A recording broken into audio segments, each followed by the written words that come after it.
breaking it down in layman's terms, another review behind the scenes for best practices for video interviews. Now, today we're going to break down video interview footage that I did with Jeb Blount at the OutBound Sales Conference back in 2021. Now, I've interviewed Jeb numerous times at Outbound over the years, but this was our first interview behind the scenes, backstage for 2021. Now, we're going to break down some key talking points, best practices, and lessons learned from this video interview. In fact, I encourage you to watch the full interview in its entirety as well. So let's break down this footage with that interview with Jeb, best practices, and some lessons learned in the art of video interviewing. Backstage Outbound with the man, Jeb. You just got off stage. You introduced the Sales Gravy team. This is an epic event. It gets better each and every year. I'm honored to do the backstage, behind the scenes. Jeb, let's talk about it. The energy right now. How you feeling? It was good. It was. I feel great. I feel like. First of all, I've been working on this speech. It was 90 minutes, so it was a long keynote, and I've been working on it for about a week. And it was. I thought it was good. I missed one slide. Did you see that? I love the start of this interview. Obviously, I want to introduce Jeb backstage, live, virtual, all the hype, everything going on. But if you notice Jeb's mannerisms, his nonverbal communication, the way he uses his hands in the interview, watch that throughout the entire interview. He has a great way of speaking with his hands to accent his talking points, looking directly at the camera, looking at the interviewer, and looking back at the camera, but using his hands to emphasize points, whether he's saying 1, 2, or 3 of his fingers. It emphasizes it, and it just is natural, nonverbal flow to emphasize his talking points. Let's continue the footage. I did not see that. I made one mistake. I was looking at one slide, I moved to the other. So things that you make on stage, I don't think anybody noticed it.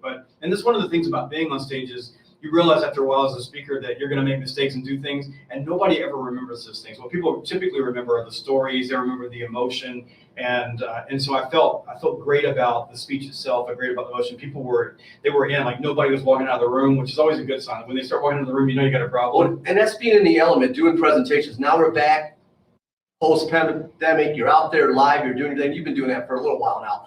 But when you do a presentation, when you get off stage, was there anything that you did not see or that you wish you would have put in the presentation? Right there, I asked it what I call a challenging question or an insight question, open-ended. I asked Jeb, was there anything that you wish you would have put in the presentation or something that you didn't see that you wish you would have done? Asking questions like that to draw insight from the interviewee. Keep in mind, your job as an interviewer is to deliver insight and value for the audience that's watching the video content. So insightful, open-ended, somewhat challenging questions, they come into play in the essence of a video interview. No, not at all. I think overall that was I think I hit the notes that I wanted to hit. It was complimentary to Sherry's presentation, so I was able to connect those things together. And that's one of the things that I hope all the speakers do is you begin listening to those speakers, and if we can begin connecting the dots, we can show people how to put all of this together in a way that it allows them to start putting this story together. So my focus was on helping them understand that not only sales is a process, but it's about emotional. So my core message was that ultra high performers understand that a person's emotional connection to you, their emotional experience while they go through the process with you, is the highest probability predictor of what's going to happen at the end. So if they really like you and you do a good job, they're much more likely to buy from you. That doesn't mean that you get to skip things. It doesn't mean that you have to have a gift for gab. It means you got to do a lot of things right, but you've got to engineer the relationship process. So that's what I was focused on, and hoping that that's a core. Right there. See how I used the word core and he put his hands together? He's hitting those talking points, losing those nonverbal cues. It's just a great speaker flow, great use of dynamics, leveraging nonverbal cues to emphasize what he's saying. That will build around what a lot of the other speakers are talking about, because we start thinking about what we're about. Prospecting, you got to put things into the pipeline. Productivity, you got to be able to get things done during your day because time matters. And pipeline, and you got to be able to advance things through your pipeline. And I think I touched all three of those things in my keynote. And the only thing that I wish is that all the people that were at home were watching this, I wish that you'd been here. I wish you'd been in the room. I'm sad that you didn't. Love how he's checking in with the camera. He's talking to the people at home while he's looking at them directly through the lens. Great way to emphasize your points throughout the interview. I know that, I understand why, and I get that a lot can't come, but this conference is just something that it's really hard to understand how good it is, like, and how intense it is, and the level of production. Like, you've been out there, right? There's never and this is my fourth outbound, and the level of production value keeps getting better. And you added this what we're doing right now for the virtual element. And out of COVID, we've developed more hybrid events. So this right here is a testament to that in a sense. So there's a positive spin for that. But the production value, the lights, camera, action is a. There's a couple things I'm doing here. Yeah, I'm hyped. I'm very passionate. Love to interview Jeb. Love talking about outbound. That's comes out. But the overexuberance of passion, my speech rate was a little fast. So that's something I've got to be aware of when I'm talking and when I'm interviewing. I have a tendency to increase the rate and point of emphasis with that. The other thing is holding that microphone when you're interviewing. Holding the microphone, that's a whole nother video series. Being able to hold the microphone is a point of action, a point of control of the interview. But if you're waving the microphone around like a music conductor, like I'm doing, just aimlessly waving it around because I'm talking real fast, I'm real hyped, that's something that I've got to kind of check myself on that. Waving the microphone around can be somewhat of a distraction, a reaction, and you want it to be a point of action. Rock show, and you set the framework for outbound today, talking about the sales process. I mean, I was listening to it, taking copious notes, 90 minutes of that, but we've got so much more in store. And we're just touching on it, backstage and main stage. Well, let me ask you a question, because this is the very first year that we've done backstage, and so if you're watching this, I mean, this was just a risky thing, and if you've been watching all day long, if you come in now, you get to see our mistakes, you get to see our flaws, you get to see things that go wrong, you get to see mics messed up. But we thought that it would be a good idea to see what's authentic. So when we're in the front of the stage, what you're seeing is a production. Like, we're showing you our very best. At the back of the stage, you see chaos. And so I'm curious about you, because I got you to do this, or I asked you to do this, because this is what you're really good at. Like, you're talented at pulling things out of people. How do you feel about this? Okay, love what Jeb did there. He turned the interview around. He became the interviewer, and I became the interviewee. He became the interviewer, and I became the interviewee. Pattern interrupt. Be prepared when you're doing interviews. If you're interviewing somebody, you might get questions back at you. It was conversational flow. It was a great pattern interrupt. Points of engagement. Changed the direction of the flow of the interview for a second, but we were all highlighting the story. More importantly, the story that the audience needs to view through the lens of the camera. You know what, you put it out there, because in the past, I've been, shoot the video, edit the video, and have it look spectacular. Live's a whole different ballgame. So no, I love the interaction. You say something, I piggyback off. So I'm honored to have the opportunity. You saw that in me, but being able to experience, like, yeah, they can't, but people want to see real. Here's what I like about this segue here. When I'm answering his question, he's nodding his head in approval. He's putting up what I'm putting down. He's picking up what I'm putting down. And yeah, it makes it easier when you're interviewing people to give them nonverbal feedback in a positive manner, if it's a positive reaction. Recognize as real. Backstage is just another element of outbound and anything else. So you're right. We're getting there, we're learning, but giving people another visual. Yes, you want them there, but me going live, that's new for me. That's a layman's terms, learning process. So we'll see. Talk to me at the end of the. Well, I know, but it's tough going live. I've been doing this since the pandemic. We were doing rehearsal yesterday, and there was no one in the audience, and I just jumped into my keynote, and I realized, like, I'm doing this keynote like if there was everybody here. And what changed in me, because the pandemic made me a better speaker, was that over the last year. I love that. What's changed for him is the pandemic made him a better speaker, made him a better interviewer and an interviewee as well. I've been giving keynotes, stand-up keynotes, sure, just like I did out here, but I've been doing it with a camera.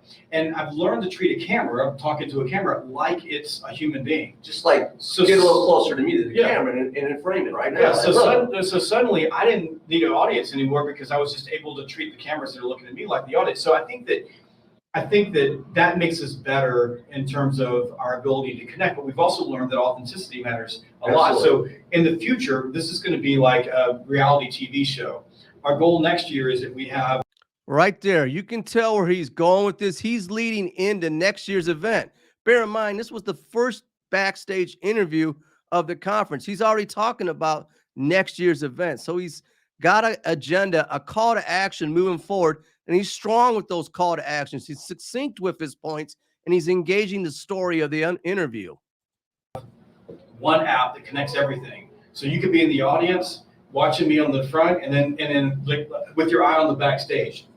We're going to start the backstage portion of the show way before we start the conference. So the setup days, the load-in days, being able to see everything, live commentary. We'll just be streaming all the time. I mean, it would have been really cool if you just watched load-in day, because I mean, it would have been boring most of the day. But it's giving people experience, and I just like what he just tipped off is Outbound 2022. So we're still defining the process, but the hybrid events. But no, you're taking the hybrid event to a whole other level with that, and that's what Outbound does. It sets the trend for conferences, sales conferences, or whatever conference you have. It sets the trend. This virtual component and what Jeff's talking about for Outbound 2022. I hope to be a part of that one too. That's going to be one thing about 2022 I would say is that if you're watching this, the 2022 tickets are for sale. Again, position, call to action. Had his talking points succinct, direct, precise, and to the point. On outboundconference.com. We always do early birds. We do a limited number. So when they run out, there are no more. There's no begging, pleading, nothing. There's no more. So those are for sale at outboundconference.com. Just click on Outbound 2022, and those prices are good this week only. And we will sell them all up because there's a lot of people here that are going to be buying tickets. So if you want to come to 2022, now's the time. If you want to save money, to get your ticket. Anything else, Jeb, before we wrap this up? Again, my wrap-up question, my line of questioning, I always use that in interviews as a good way to wrap things up, because it gives you an opportunity. If there's anything that you missed in that interview of the interviewee, you want to sell their story or showcase their story, better yet, have that question. Do you have any final thoughts? Anything else you want to add? Any new projects in the works? What's next? Give them the opportunity to add some value-based points if you didn't cover that in the interview. That you want to add, and we're going to obviously come back to you later in the week, but anything else that you would just like to add at this point right now? I just want to thank everybody for watching. Thank you so much for watching the Backstage channel. Thank you for watching the Front of the Stage channel. Thank you for coming to Outbound. However you chose to join us, we love sales, we love you, and we're truly grateful. Outbound 2021, Jeb Blount. Tune in, more footage coming your way.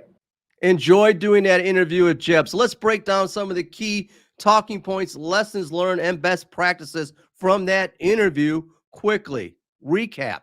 I love how Jeb engages the interview with his hands, with his nonverbal cues, talking directly to the camera, engaging the interviewer. He has a great way of using his hands as a point of emphasis. Another technique that Jeb did was he turned the interview around. He started interviewing me and asking my feedback. That's conversational flow. That's pattern interrupts if it works within the interview. Of course, I use my wrap-up question at the end of the interview. That's a great way to make sure you cover any talking points, strategies, tips, or news that was not covered in the interview. Here are a couple of points that I would have liked to improve on. My speech rate. When I get real passionate, I tend to speak at a higher, faster speech rate. Maybe need to slow the roll down. Holding that microphone. Be aware of what you're doing when you're holding that microphone. You don't want to be a music conductor swaying the microphone around. It's a distraction. It's a reaction. You want the microphone to be an action of control.